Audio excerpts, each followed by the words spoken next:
அனைவருக்கும் வணக்கம். மகர ராசினியர்களுக்கு நிகழ்ந்து கொண்டிருக்கும் ஏப்ரல் மாதம் 27ஆம் தேதி முதல் மே மாதம் 3ஆம் தேதி வரை உள்ள அடுத்த 7 நாட்கள் என்ன மாதிரியான நன்மைகள் எல்லாம் ஏற்பட இருக்கு, கிரக நிலைகளின் ரீதியாக அமையிருக்கும் சாதகங்கள் என்ன, பாதகங்கள் என்ன, மேலும் என்ன மாதிரியான முன்னேற்றங்கள் எல்லாம் உங்களுடைய வாழ்வில் ஏற்பட இருக்குது. குறிப்பா இந்த வாரத்துல கிரகங்களுடைய சஞ்சார நிலைகள் என்ன என்று பார்க்கும்போது, மேஷத்தில் திரு சூரியனும் சுக்கிரனும், ரிஷபத்தில் குரு பகவானும், கன்னியில் கேதுவும், கும்பத்தில் சனி பகவானும், மீனத்தில் செவ்வாய், ராகு, புதன் ஆகிய 3 கிரகங்கள் இணைந்து சஞ்சரிக்கிறாங்க. இந்த கிரகங்களுடைய சஞ்சார நிலைகளின் காரணமாக மேலும் என்ன மாதிரியான முன்னேற்றங்கள் எல்லாம் உங்களுடைய வாழ்வில் ஏற்பட இருக்குது என்பது குறித்தான முழுமையான பதிவு தான் இந்த வீடியோல நம்ம விரிவா பார்க்க போகிறோம். இந்த வாரத்தை பொறுத்த வரைக்கும் உங்களுடைய வாழ்வில் ஏற்பட்டு கொண்டிருக்கும் தடங்கல்கள் அனைத்தையுமே எதிர்த்து எதிர்நீச்சல் அடித்து தவிடுபடி ஆக்கும் யோகம் நிறைந்த ஒரு வாரமா அமைஞ்சிருக்குதுங்க. அது மட்டும் இல்லாம கிரகணங்களை பற்றி சற்று விரிவாக தெரிந்து கொள்வோம். இந்த வார கிரக நிலைகளின் அமைப்பை ஆராய்ந்து பார்க்கும் போது முழு சுப கிரகமாக இருக்கக்கூடிய குரு ஏப்ரல் 27ஆம் தேதி முதல் மே 1ஆம் தேதி வரை மேச ராசியிலும் 1ஆம் தேதிக்கு பிறகு ரிஷப ராசியிலும் சஞ்சரிக்க இருக்காரு. இப்படி முழு சுப கிரகமான குருவினுடைய பெயர்ச்சி நடைபெறுவதால் அவருடைய சுப பார்வை பல்வேறு இடங்களை வலுப்படுத்தக்கூடிய ஒரு வாரமா இந்த வாரம் அமைய இருக்குதுங்க. அதிலும் இந்த வாரத்தினுடைய முற்பகுதியில சிம்மம், துலாம், தனுசு ஆகிய ராசிகளை பார்க்கிறாருங்க. இந்த வாரத்தினுடைய பிற்பகுதியில கன்னி, விருச்சகம், மகரம் ஆகிய ராசிகளை குரு தனது சுப பார்வையால் வலுப்படுத்துகிறார். எனவே பல்வேறு இடங்கள் வலுப்படுவதால் எந்த காரியத்தை கையில் எடுத்தாலும் அவற்றில் மிக சிறப்பாகவும் செம்மையாகவும் நேர்த்தியாகவும் செய்து முடிக்கக்கூடிய ஒரு வாரமாக இந்த வாரம் அமைய இருக்குதுங்க.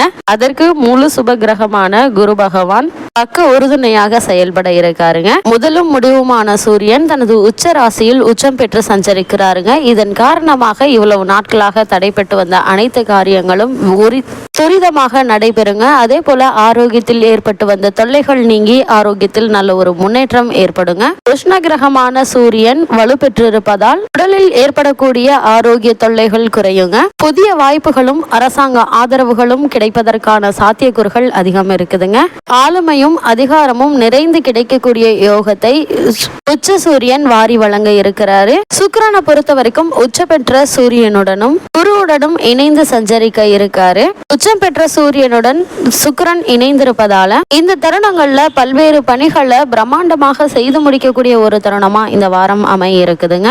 ஏனென்றால் இந்த வாரத்தை பொறுத்த வரைக்கும் குரு சுக்கிர யோகம் நிறைந்து கிடைக்க இருக்குதுங்க. எனவே பல பணிகள்ல இந்த வாரத்துல சிறப்பாக செய்து முடிப்பதற்கான சாத்தியக்கூறுகள் அதிகம் இருக்குதுங்க. வருமானத்தை உயர்த்தி கொள்ளக்கூடிய வாய்ப்புகள் கிடைக்குங்க. குடும்பத்தில் சுப நிகழ்வுகள்ல ஏற்பட்டு வந்த தடங்கல்கள் தாமதங்கள் விலகுங்க. கலைத்துறை மற்றும் அரசியல் துறைகள்ல உள்ளவர்களுக்கு எதிர்பாராத பொறுப்புகளும் நிறைந்த வாய்ப்புகளையும் கிடைக்கக்கூடிய யோகத்தை சுக்கிரன் மற்றும் சூரியனுடைய சஞ்சாரம் தெளிவுபடுத்துதுங்க. கலைத்துறையில் உள்ளவர்களுக்கு நல்ல ஒரு வரவேற்பு மக்கள் மத்தியில் கிடைக்குங்க. உங்களுடைய திறமைக்கு அங்கீகாரம் கிடைக்கக்கூடிய வகையில் பல புதிய வாய்ப்புகளும் சந்தர்ப்பங்களும் கிடைக்கக்கூடிய ஒரு வாரமா இந்த வாரம் அமைய இருக்குது. பூமிகாரகன் மங்களகாரகன் என்று சொல்லக்கூடிய செவ்வாயை பொறுத்த வரைக்கும் ராகுவுடன் இணைந்து மீன ராசியில் சஞ்சரிக்கிறாரு. வித்யாகாரகராக இருக்கக்கூடிய புதனும் ஆகிய 3 கிரகங்களும் இணைந்து குருவினுடைய ஆட்சி வீடான மீன ராசியை வழிபடுத்தக்கூடிய வகையில் அமைந்திருப்பதால் புதிய அசையும் மற்றும் அசையா சொத்துக்களை வாங்கி மகிழ்வதற்கான சாத்தியக்கூறுகள் இந்த வாரத்தில் அதிகம் உண்டுங்க. ஏனென்றால் செவ்வாயை பொறுத்த வரைக்கும் சனி பகவானை விட்டு விலகி வந்திருப்பதே முன்னேற்றத்திற்கு ஒரு சிறந்த பலனா அமைய இருக்குது. இதில் இருக்கக்கூடிய சிக்கல், சனி பகவானை விட்டு விலகிய செவ்வாய் ராகுவோடு வந்து இணைந்திருக்கிறாரு. சனியை ஒப்பிடுகையில் ராகுவினுடைய சேர்க்கை பரவாயில்லை என்று சொல்லக்கூடிய வகையில் பல சிறப்பான பல வாய்ப்புகள் கிடைக்கக்கூடிய ஒரு வாரமாக இந்த வாரம் அமைய இருக்குதுங்க. வித்யாகாரகரான புதன் நீச்சம் பெற்று சஞ்சரிப்பதால் மாணவ மாணவிகளுக்கு கல்வி சம்பந்தமான விஷயங்கள்ல சற்று எச்சரிக்கை தேவை என்பதை புதனுடைய நீச்ச சஞ்சார நிலை அறிவுறுத்துதுங்க.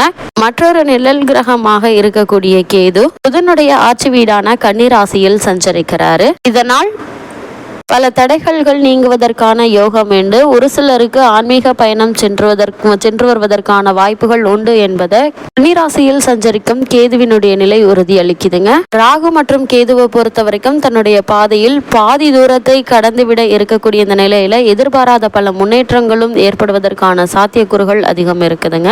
நிச்சயமாக இந்த காலகட்டங்கள்ல பல தடைகள்கள் விலக இருக்குது. சந்திரனை பொறுத்த வரைக்கும் சாதகமாக வலம் வருகிறாரு. சந்திரனுடைய அமைப்பின் காரணமாக எடுக்கக்கூடிய காரியங்கள்ல காரிய வெற்றியும் பல நன்மைகளும் நிறைந்து கிடைக்கக்கூடிய ஒரு வாரமா இந்த வாரம் அமைய இருக்குது. இந்த வாரத்தை பொறுத்த வரைக்கும் சந்திரனுடைய இந்த நிலையினால எந்த ஒரு காரியத்தை எடுத்தாலும் தடை இல்லாமல் சிறந்த முறையில் செய்து முடிக்கக்கூடிய ஒரு வாரமா இந்த வாரம் அமைய இருக்குதுங்க. மிகவும் வலிமை வாய்ந்த, நீதி தவறாத, நடுநிலை வாய்ந்த கிரகமான சனி பகவான் தனது சொந்த ராசியான கும்ப ராசியில் தனித்து சஞ்சரிக்கிறாரு. ஆட்சி பலம் பெற்று சஞ்சரிக்கிறாரு. கும்பத்தில் சனி பகவான் சஞ்சரிக்கக்கூடிய இந்த காலகட்டங்கள்ல குடமாய் நன்மைகளை வாரி வழங்குவார் என்பது ஐதீகமாக பார்க்கப்படுதுங்க. அது மட்டும் இல்லாமல் குருவினால் ஏற்படக்கூடிய மாறுதல்களும் என அனைத்துமே தனது வாழ்வில் இருக்கக்கூடிய சிரமங்களை அனைத்தையும் எதிர்நீச்சல் அடித்து வெற்றிகரமாக நன்மை நிறைந்தவையாக மாற்றிக்கொள்ளக்கூடிய யோகம் நிறைந்த ஒரு வாரமாக இந்த வாரம் பார்க்கப்படுதுங்க. சனி பகவான் ஆட்சி பலம் பெற்றிருப்பதால் உத்தியோகம், தொழில் மற்றும் வியாபாரத்தில் புதிய வாய்ப்புகளும் லாபம் நிறைந்து கிடைக்கக்கூடிய யோகத்தை சனி பகவான் கொடுக்க இருக்காருங்க. இப்படி நவகிரகங்களுடைய அமைப்பு இருக்க இந்த வாரம் சாதகமான நன்மை நிறைந்த நிகழ்வுகள் என்ன, சாதகமற்ற நிகழ்வுகளாக எவையெல்லாம் அமைய இருக்கு என்பதை விரிவா பார்க்கலாம். இவ்வளவு மேன்மைகள் கொண்ட இந்த வாரத்துல மகர ராசினியர்களுக்கு மேலும் என்ன மாதிரியான சாதகங்கள் எல்லாம் ஏற்பட இருக்கு என்று பார்க்கும்போது, இதுவரை உங்களுடைய ராசிக்கு 3ஆம் இடத்தில் இருந்து வந்த அஷ்டமாதிபதி சூரியன் 4ஆம் இடத்தில் குருவோடு இணைந்து உங்களுடைய தொழில் ராசியை பார்வையிடுகிறார்கள். அரசாங்க அனுகூலங்கள் உண்டாகக்கூடிய ஒரு வாரமா இந்த வாரம் அமைஞ்சிருக்குதுங்க. வேலை இல்லாதவர்களுக்கு வேலை வாய்ப்புகள் கிடைக்குங்க. சூரியன் குருவோடு இணைந்து பலம் பெறுவதால மன ஆரோக்கியம் அதிகரிக்குங்க. வாங்கிய கடன்கள் அனைத்தும் அடையுங்க. எதிர்பாராத பதவி உயர்வு கிடைப்பதற்கான சாத்தியக்கூறுகள் அதிகம் இருக்குது. வாடகை வீட்டில் இருந்தவர்கள் சொந்த வீட்டிற்கு மாறும் யோகம் உண்டுங்க. புதன் நீச்சமாகி வக்ரம் பெறுவது நல்ல அமைப்பு என்றுதாங்க சொல்ல வேண்டும். அது மட்டும் இல்லாம புத்தி கூர்மையுடன் செயல்படக்கூடிய ஒரு வாரமா இந்த வாரம் அமைஞ்சிருக்குது. சுக்கிரன் உச்சம் பெறுவதால சலுகைகளும் பதவி உயர்வுகளும் கிடைக்க இருக்குதுங்க. அரசியலில் உள்ளவர்களுக்கு மக்கள் செல்வாக்கு அதிகரிக்கக்கூடிய ஒரு தருணமா இந்த வாரம் அமைஞ்சிருக்குது என்பதை கிரகங்களுடைய சஞ்சார நிலைகள் தெளிவாகவும் உறுதியாகவும் உங்களுக்கு எடுத்து காட்டுதுங்க. மேலும் என்ன மாதிரியான விஷயங்கள்ல நீங்கள் கவனமாக இருக்க வேண்டும் என்று பார்க்கும்போது, வழக்குகள், பாக பிரிவினைகள் திருப்தி தராது. தந்தை வழியில் மற்றும் உறவுகள்ல சிறிய கருத்து வேறுபாடுகள் வருவதற்கான வாய்ப்புகள் இருக்குதுங்க. ஏற்கனவே இருந்த பிரச்சனைகள் திடீரென்று தலை தூக்குங்க. அவ்வப்போது மனக்குழப்பங்கள் ஏற்படுவதற்கான வாய்ப்புகள் அதிகம் இருக்குது. வருமானம் இருப்பது போலவே செலவுகளும் அதிகரிக்குங்க. பணிச்சுமை அதிகரிப்பதற்கான வாய்ப்புகள் அதிகம் இருக்குதுங்க. புதிய முயற்சிகளை செய்வதற்கு ஏற்ற நேரம் இதுவல்ல என்பதால சற்று சிந்தித்து செயல்படுவது மிக மிக நல்லது என்பது கிரகநிலைகள் மீண்டும் மீண்டும் உங்களுக்கு அறிவுறுத்துதுங்க. மகர ராசினியர்களுக்கு கிரகநிலைகளின் ரீதியாக கூறப்படும் பரிகாரம் என்ன என்று பார்க்கும்போது, கணபதியை வணங்க, கவலைகள் அழகாகலுங்க. சனிக்கிழமை அருகிலுள்ள ஆஞ்சநேயர் கோவிலுக்கு சென்று அர்ச்சனை செய்து வாருங்கள். எண்ணற்ற நன்மைகள் உங்களுடைய வாழ்வில் ஏற்படும்.